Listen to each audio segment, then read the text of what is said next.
Hello students. चलिए फिर आज हम लोग जो है एक नई कहानी पढ़ने वाले हैं। ये एक व्यंग्य प्रधान कहानी है जिसमें कि भ्रष्टाचार की समस्या को और उसके निवारण के उपायों को जो है बहुत ही मनोरंजक रूप से प्रस्तुत किया गया है। इस कहानी में जो है मनुष्य के बदलते स्वभाव को दिखाया गया है जो कि परिस्थिति के मुताबिक और अपनी सुविधा के अनुसार जो है बदलता रहता है। इस कहानी के जो लेखक हैं वो हैं हरिशंकर परसाई। तो थोड़ा सा उनके बारे में जान लें। तो हरिशंकर परसाई जी का जन्म जो है वो 22 अगस्त 1922 को मध्य प्रदेश के होशंगाबाद जिले में हुआ था। और इन्होंने जो है नागपुर विद्यालय महाविद्यालय विश्वविद्यालय से जो है एमए की पढ़ाई की थी। इन्होंने जो है हिंदी से जो है अपना एमए किया था और इसके बाद जो है इन्होंने लेखन कार्य वगैरह आरंभ किया। और ये मूल रूप से व्यंग्यकार थे और अपने व्यंग्यों के द्वारा जो है ये मनुष्य की, समाज की और हमारी राजनीतिक व्यवस्था की इन सभी की जो विसंगतियां हैं, इन सभी में जो प्रॉब्लम्स हैं, इनको ये दिखाते रहे हैं। मैंने भी बचपन में जो है इनकी कहानी पढ़ी थी, चिकित्सा का चक्कर। बहुत ही रोचक, बहुत ही मज़ेदार। और मैं आप लोगों को सजेस्ट करूंगा कि इस कहानी को पढ़ने के बाद जो है आप लोग ऑनलाइन चिकित्सा का चक्कर जो है उसे भी चेकआउट करिएगा, उसे भी पढ़िएगा। वाकई बहुत मजा आएगा। खैर चलिए, इस कहानी का शीर्षक है सदाचार की तावीज।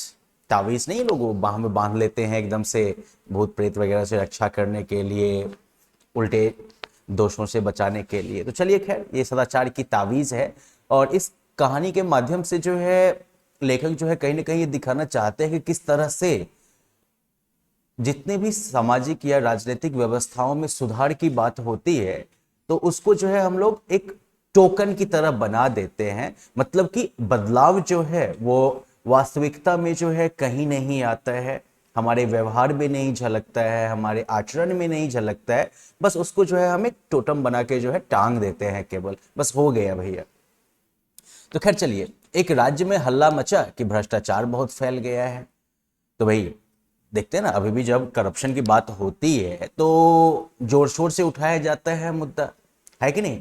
और जब मान लीजिए कि करप्शन की बात होगी तो दोष किसके ऊपर जाएगा? हमेशा शासक के ऊपर जाता है। और जब शासक के ऊपर करप्शन का चार्ज लगता है ना, तो फिर शासक को क्या लगता है कि नहीं, करप्शन नहीं होना चाहिए। करप्शन हो या ना हो, एटलीस्ट करप्शन की चर्चा नहीं होनी चाहिए। खैर चलिए, तो राजा जी जो है उन्होंने सुना कि भाई भ्रष्टाचार का हल्ला बहुत मच रहा है, तो उन्होंने दरबारियों को बुलाया और कहा कि भाई प्रजा बहुत हल्ला कर रही है कि सब जगह भ्रष्टाचार फैला हुआ है, हमें तो आज तक कहीं ना दिखा। अब तुम लोगों में से कहीं दिखा हो तो बताओ भाई। ठीक है, तो इस तरह से जो है अब राजा जी जो है अपने दरबारियों से बात करते हैं, है कि नहीं। व्यवस्था भी तो वही है कि राजा सलाह किधर से लेगा? दरबारियों से लेगा। जैसे अभी अगर मान लीजिए हमारे मुख्यमंत्री हों या हमारे प्रधानमंत्री साहब हों, तो ये लोग किधर से सलाह लेंगे? अपने मंत्रिमंडल के लोगों से ही सलाह लेंगे ना। तो वैसे ही राजा जी ने अपने दरबारियों को बुलाकर उनसे जो है प्रश्न पूछा कि प्रजा बहुत हल्ला मचा रही है कि सब जगह भ्रष्टाचार फैला हुआ है, हमें तो आज तक कहीं नहीं दिखा, अब तुम लोगों को दिखा हो तो बताओ। तो दरबारियों ने कहा कि हुजूर, जब हुजूर को नहीं दिखा तो हमें कैसे दिख सकता है। अब यहां पर जो है लेखक जो है वो एक साइकोफेंसी का एक कल्चर होता है, नहीं भयंकर चापलूसी वाला जो एक कल्चर होता है वो दिखाता है। ठीक है, किस तरह से राजनीतिक गलियारों में जो भी हमारे नीति निर्धारण करने वाले लोग बैठे हैं, जो भी हमारे शासन को चलाने वाले लोग बैठे हैं, उनके इर्द गिर्द तो ऐसे लोगों का जमावड़ा होता है जो कि बस चापलूसी करके ही अपनी जो है जिंदगी बिताने को तैयार रहते हैं, अपने आप को आगे बढ़ाने के लिए तैयार रहते हैं। और जिम्मेदारी वाला अगर काम आ जाए तो उससे निकलने का पूरा पूरा जुगाड़ ढूंढते हैं। तो इसलिए राजा जैसे ही पूछता है कि तुम लोगों को कहीं दिखा हो तो बताओ, तो दरबारी लोग क्या कहते हैं कि जब हुजूर को नहीं दिखा तो हमें कैसे दिख सकता है। भाई बात सही है, लेकिन राजा ने कहा नहीं, ऐसा नहीं है। कभी कभी जो मुझे नहीं दिखता है वो तुम्हें दिखता होगा। जैसे मुझे बुरे सपने नहीं दिखते पर तुम्हें तो दिखते होंगे। भाई ये बहुत ही मजेदार चीज है। राजा जी को बुरे सपने क्यों आएंगे भाई? क्योंकि वो तो राजा है, जो चाहे वो कर सकते हैं। दरबारी सबको तो बुरा सपना आता होगा ना कि आज महाराज दरबार में डांट दिए, आज महाराज हमको दरबार से निकाल दिए। तो इसलिए राजा जी बोलते हैं कि देखो, मुझे बुरे सपने नहीं आते लेकिन तुम लोगों को तो आता ही होगा। तो वैसे ही जो मुझे नहीं दिखता वो कभी कभी तुम लोगों को दिखता होगा। दरबारियों ने कहा जी, दिखते हैं बुरे सपने लेकिन वो तो सपनों की बात है ना। तो राजा ने कहा कि फिर भी तुम लोग सारे राज्य में ढूंढ कर देखो कि कहीं भ्रष्टाचार तो नहीं है।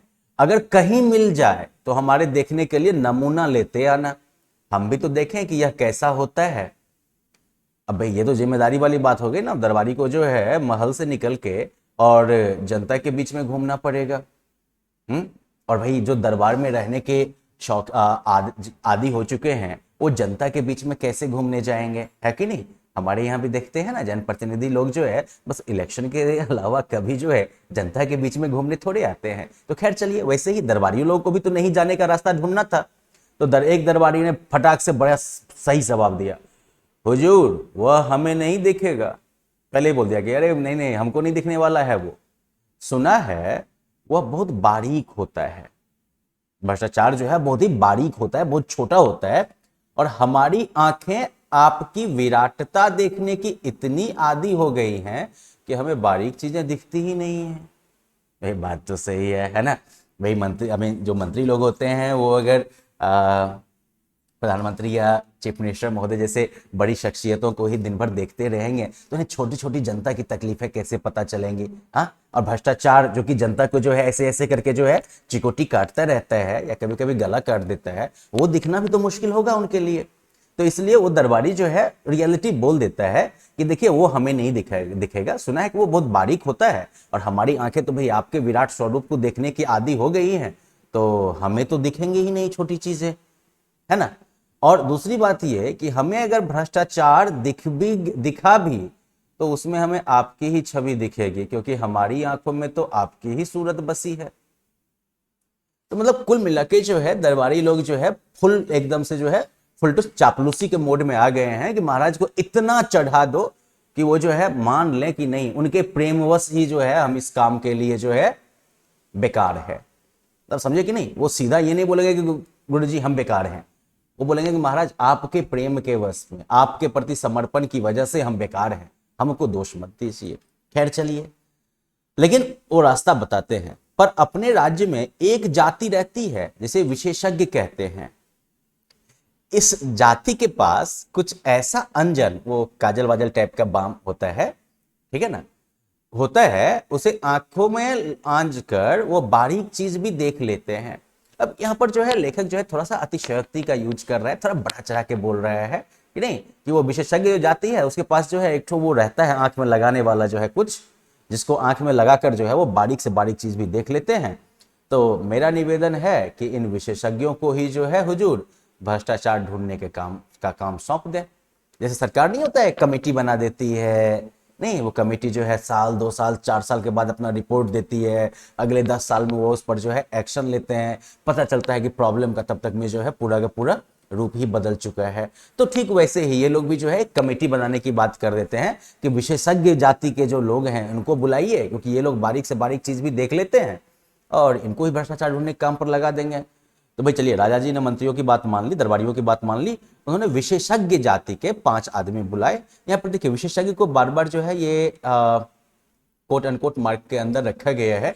इसका उद्देश्य यह है कि विशेषज्ञ पर थोड़ा हर एक बार जोर डाला जाए। हाँ, विशेषज्ञ विशेषज्ञ स्पेशलिस्ट जिसको कहते हैं, है ना, मेडिकल क्राइसिस से लेकर और आर्थिक समस्याएं, जो भी प्रॉब्लम होती है, जो भी समस्याएं होती हैं हमारे इर्द गिर्द, सब पर सरकार क्या करती है, विशेषज्ञों की जो है कमेटी बनाती है। तो यहाँ पर राजा जी ने भी जो है विशेषज्ञों की एक कमेटी बना दी, 5 लोगों को बुलाया और कहा कि सुना है हमारे राज्य में भ्रष्टाचार है, पर वह कहाँ है यह पता नहीं चलता, तुम लोग उसका पता लगाओ, अगर मिल जाए तो पकड़कर हमारे पास ले आना। राजा जी हैं भाई।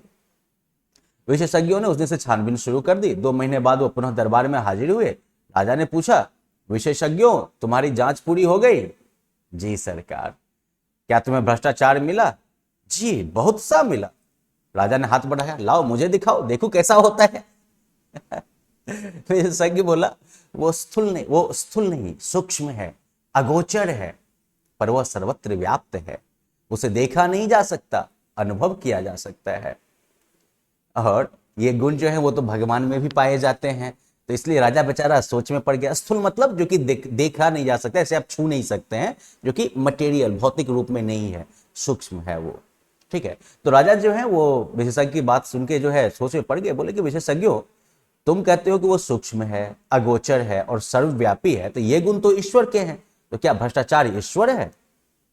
विशेषज्ञों ने कहा हाँ महाराज, अब भ्रष्टाचार ईश्वर हो गया है। तो भ्रष्टाचार बराबर भगवान, ये जो है यहाँ पर लेखक जो है वो दिखा रहे हैं। एक दरबारी ने पूछा कि पर वो है कहाँ, कैसे अनुभव होता है? विशेषज्ञों ने जवाब दिया वो सर्वत्र है, वो इस भवन में है, वो महाराज के सिंहासन में है। सिंहासन में है? राजा साहब उछल कर दूर खड़े हो गए कि भाई ये किधर से आ गया। विशेषज्ञों ने कहा हाँ सरकार, सिंहासन में है। पिछले माह इस सिंहासन पर रंग करने के लिए जिस बिल का भुगतान किया गया था वो बिल झूठा था, वो वास्तव में दुगुने दाम का था। तो आधा पैसा बीच वाले खा गए। आपके पूरे शासन में भ्रष्टाचार है और वो मुख्यतः घूस के रूप में है। ठीक वैसे ही जैसे कि हमारे यहाँ जनता जनार्दन अनुभव करते हैं, वैसे ही उसी रूप में। तो विशेषज्ञों की बात सुनकर राजा चिंतित हो गए और दरबारियों के कान खड़े हो गए। दरबारियों के कान क्यों खड़े हो जाएंगे? क्योंकि भैया जितना भी घूस वूस जो भी काम होता है तो वो तो दरबारियों की मदद से ही होता था ना, वो तो दरबारियों की सांठगांठ से ही होता था। इसलिए उनके कान खड़े हो गए कि पता नहीं ये जो है विशेषज्ञ सब किधर किधर से जो है ये खोज के दिखा देगा भ्रष्टाचार, हम सबकी जान चली जाएगी। तो राजा ने कहा कि यह तो बड़ी चिंता की बात है, हम भ्रष्टाचार बिल्कुल मिटाना चाहते हैं। विशेषज्ञों तुम बता सकते हो कि वो कैसे मिट सकता है? विशेषज्ञों ने कहा हाँ महाराज, हमने उसकी भी योजना तैयार की है। भ्रष्टाचार मिटाने के लिए महाराज को व्यवस्था में बहुत परिवर्तन करने होंगे। एक तो भ्रष्टाचार के मौके मिटाने होंगे, जैसे ठेका है तो ठेकेदार है, और ठेकेदार है तो अधिकारियों के लिए घूस है। मिला सकते हैं, हमारे आधुनिक अभी के समय में भी ये बिल्कुल लागू होने वाली बात है। और हरिशंकर परसाई भी आज की ही चर्चा कर रहे हैं, वो अकबर बीरबल जमाने की बात नहीं कर रहे हैं, है ना। वो कहते हैं कि ठेका है तो ठेकेदार है, ठेकेदार है तो अधिकारियों के लिए घूस है। अगर ठेका मिट जाए तो घूस भी खत्म हो जाएगा। इस तरह से और भी बहुत सी चीजें हैं। किन कारणों से आदमी घूस लेता है यह भी विचारणीय है। राजा ने कहा अच्छा चलो तुम अपनी पूरी योजना रख के जाओ, हम और हमारे दरबारी उस पर विचार करेंगे। ठीक वैसे ही जैसे कि आजकल वो एक्सपर्ट कमेटी सब अपनी रिपोर्ट देती है ना, तो उसके बाद जो है सरकार उसके ऊपर विचार करती है। तो वैसे ही जो है राजा ने कहा कि चलो तुम रख के जाओ, हम लोग विचार करेंगे। तो विशेषज्ञ बेचारे अपना रिपोर्ट रख दिए, वहां से चले गए वो। अब राजा ने दरबारियों के साथ मिलकर भ्रष्टाचार मिटाने की योजना को पढ़ा, उस पर विचार किया। अब विचार करते करते दिन बीतने लगे और राजा का स्वास्थ्य बिगड़ने लगा। एक दिन एक दरबारी ने कहा कि महाराज चिंता के कारण आपका स्वास्थ्य बिगड़ता जा रहा है, उन विशेषज्ञों ने आपको झंझट में डाल दिया। राजा ने कहा पर क्या करें, तुम लोगों ने भी तो भ्रष्टाचार मिटाने की योजना का अध्ययन किया है, तुम्हारा क्या मत है, क्या उसे काम में लाना चाहिए? विशेषज्ञों ने जो योजना दी है उस पर क्या हमें अमल करना चाहिए? दरबारियों ने कहा महाराज यह योजना क्या है, एक मुसीबत है। उनके अनुसार कितने उलटफेर करने पड़ेंगे, कितनी परेशानी होगी, सारी व्यवस्था उलट पुलट हो जाएगी। जो चला आ रहा है उसे बदलने से नई नई कठिनाइयां पैदा हो सकती हैं।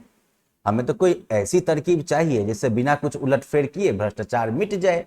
वही टोकन जेस्चर है ना, कि अपना स्वभाव बदलना है तो एक माला डाल लो, एक टोपी पहन लो, कुछ से कुछ कर लो, स्वभाव बदल गए, है ना।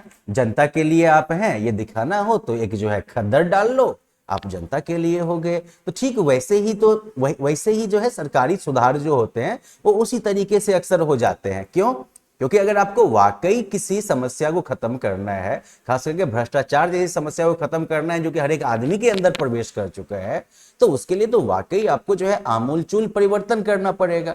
लेकिन वो करने में बहुत मेहनत है, तो उसके लिए क्या किया जाए, आसान रास्ता ढूंढ लेते हैं ना। तो वही हो गया, वही वो लोग सलाह देते हैं कि कोई ऐसा तरकीब निकालिए जिससे कि बिना कुछ उलटफेर के भ्रष्टाचार मिट जाए। तो राजा साहब बोलते हैं मैं भी यही चाहता हूं, पर यह हो कैसे?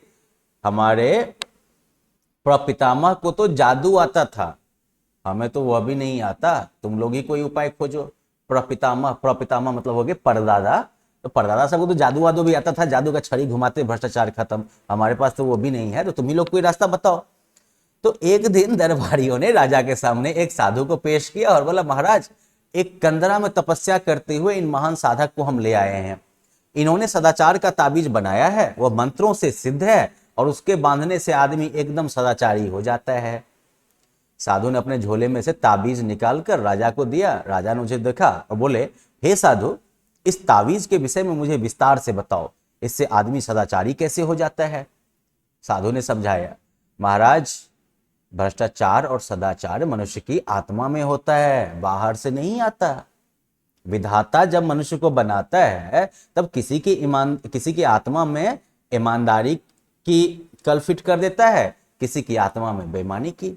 अब इस कल में से ईमान या बेईमानी के स्वर निकलते हैं, जिन्हें आत्मा की पुकार कहते हैं। आत्मा की पुकार के मुताबिक ही आदमी काम करता है। प्रश्न यह है कि जिनकी आत्मा से बेईमानी के स्वर निकलते हैं, उन्हें दबाकर ईमानदारी के स्वर कैसे निकाले जाएं। तो मैं कई वर्षों से इसी चिंतन में लगा हूं। अभी मैंने इस सदाचार का ताबीज बनाया है, यह सदाचार का ताबीज बनाया है। जिस आदमी की भुजा पर यह बंधा होगा वो सदाचारी हो जाएगा। मैंने कुत्ते पर भी प्रयोग किया है। यह ताबीज गले में बांध देने से कुत्ता भी रोटी नहीं चुराता। नहीं, जैसे हमारे यहाँ भी होता है ना, दवाओं को जो है लोग चूहे पर ट्राई करते हैं, फिर जो है दूसरे एनिमल्स पर ट्राई करते हैं, फिर जो है इंसानों पर ट्रायल होता है। तो वैसे ही जो है महात्मा जी जो है, इन्होंने भी अपनी ताबीज का ट्रायल जो है वो कुत्ते पे किया है, और कुत्ता इतना सदाचारी हो गया कि उसने रोटी चुराना छोड़ दिया, है ना। बात यह है कि इस ताबीज में से भी सदाचार के स्वर निकलते हैं। जब किसी की आत्मा बेईमानी के स्वर निकालने लगती है, तब इस ताबीज की शक्ति आत्मा का गला घोंट देती है और आदमी को ताबीज के ईमान के स्वर सुनाई पड़ते हैं। वह इन स्वरों को आत्मा की पुकार समझकर सदाचार की ओर प्रेरित होता है। यही इस ताबीज का गुण है महाराज। अरे भाई, तो मतलब ये तो लगता है कि बिल्कुल वो बिल गेट्स की कंपनी से ही निकले हैं, एकदम से नया चिप लेकर कि सेट कर देंगे तो आदमी की सोच ही बिल्कुल जो है फिट हो जाएगी। तो चलिए, अब महात्मा की ये बात सुन के दरबार में हलचल मच गई। दरबारी सब उठ उठ के ताबीज को देखने लगा। राजा ने खुश होकर कहा, मुझे नहीं मालूम था कि मेरे राज्य में ऐसे चमत्कारी साधु भी हैं। महात्मा, हम आपके बहुत आभारी हैं, आपने हमारा संकट हर लिया। हम सर्वव्यापी भ्रष्टाचार से एक कारखाना हम सर्वव्यापी भ्रष्टाचार से एक कारखाना खोल देते हैं। आप उसमें जो है उसके जनरल मैनेजर बन जाए और अपनी देखरेख में बढ़िया ताबीज बनवाए। एक मंत्री ने कहा, महाराज, राज्य क्यों इस झंझट में पड़े? मेरा तो निवेदन है कि साधु बाबा को ठेका दे दिया जाए, वह अपनी मंडली से ताबीज बनवा कर राज्य को सप्लाई कर देंगे। देखिए, राजा जो यहाँ पर तरीका बताता है वो हो गया सरकारी उपक्रम, ठीक है। और मंत्री क्या सलाह देते हैं कि प्राइवेटाइजेशन कर दीजिए ना, हाँ, कॉन्ट्रैक्ट दे दीजिए, आउटसोर्सिंग कर दीजिए, साधु बाबा को ही ठेका दे दीजिए। भाई, ठेका वाले में क्या है कि सरकार का अपना सरदर्द नहीं है ना, और जब ठेका जाएगा तब तो फिर से उसमें से जो है वसूली का रास्ता मिल ही जाएगा। तो चलिए, राजा को सुझाव पसंद आया, साधु को ताबीज बनाने का ठेका दे दिया गया, और उसी समय 5 करोड़ रुपए कारखाना खोलने के लिए जो है एडवांस भी मिल गया उनको, पेशगी। राज्य के अखबारों में खबरें छपी, सदाचार के ताबीज की खोज, ताबीज बनाने का कारखाना खुला, लाखों ताबीज बन गए। सरकार की हुक्म से हर सरकारी कर्मचारी की भुजा पर एक एक ताबीज बांध दिया गया। भ्रष्टाचार की समस्या का ऐसा सरल हल निकल आने से राजा और दरबारी सब खुश थे। एक दिन राजा की उत्सुकता जगी। उन्होंने सोचा कि देखें तो कि यह ताबीज कैसे काम करता है। तो वो वेश बदल के एक कार्यालय में गए। उस दिन 2 तारीख थी, एक दिन पहले ही तनख्वाह मिली थी। वे एक कर्मचारी के पास गए और कई काम बताकर उसे 5 रुपए का नोट देने लगे। कर्मचारी ने उन्हें डांटा, भाग जाओ यहां से, घूस लेना पाप है। राजा बहुत खुश हुए कि भैया, सदाचार का ताबीज तो वाकई काम कर रहा है। राजा बहुत खुश हुए, ताबीज ने कर्मचारी को ईमानदार बना दिया। कुछ दिन बाद वो फिर वेश बदलकर उसी कर्मचारी के पास गए। उस दिन 31 तारीख थी, महीने का आखिरी दिन। राजा ने उसे 5 का नोट दिखाया, उसने लेकर जेब में रख लिया। राजा ने उसका हाथ पकड़ लिया और बोले, मैं तुम्हारा राजा हूं, क्या तुम आज सदाचार की ताबीज बांध कर नहीं आए? बांधा है सरकार, यह देखिए। उसने जो है शर्ट का बाजू ऊपर किया, दिखा दिया ताबीज। अब राजा जो है वो कंफ्यूजन में पड़ गए, असमंजस में पड़ गए कि ऐसा कैसे हो गया कि 2 तारीख को तो बड़ा सही आदमी था, 31 को कैसे गड़बड़ हो गया। उन्होंने ताबीज पर कान लगाकर सुना, ताबीज में स्वर निकल रहे थे, अरे आज 31 है, आज तो ले ले। मतलब कुछ समझे इस व्यंग्य का? नहीं।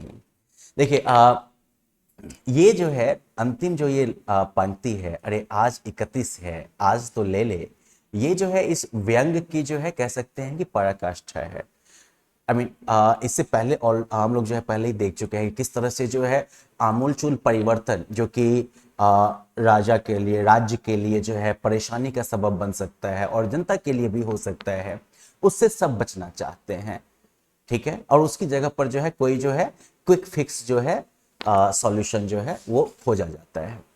जब वो होता है तो फिर कुछ दिनों के लिए उसका जो है प्रभाव भी दिखेगा, जब नया नया उसका जो है जोश रहता है। लेकिन जब तक भ्रष्टाचार की मूल समस्याओं का इलाज नहीं होगा, तब तक ये तावीज वावीज जैसी चीजें जो है वो भ्रष्टाचार को खत्म नहीं कर सकती हैं। 2 तारीख को वो आदमी क्यों ईमानदार था? क्योंकि उसको ताजा ताजी सैलरी मिली थी तो जेब में पैसा था। 31 को क्यों कहता है कि आज तो ले ले? क्योंकि तब तक मैं कर्मचारी का पैसा जो है वो इधर उधर खर्चा हो चुका होगा, है ना, जहां जो लगाना होगा। तो अब जो है खर्चा पानी मिलेगा तब तो थोड़ा फायदा होगा। इसीलिए जो है 31 आते आते ताबीज भी उसे कह रही है कि अबे बेईमान बन जा। तो कुल मिला के ये हो गया कि भ्रष्टाचार सदाचार की जो ताबीज है उससे सदाचार ना आने वाली है। भले सब उसका ढिंढोरा पीटने लगे, लेकिन हमारे यहाँ यही चीज होता है कि हर एक परिवर्तन के लिए एक ताबीज जैसा ही जो है बना दिया जाता है और उसका जो है ढोल बज जाता है। ठीक है।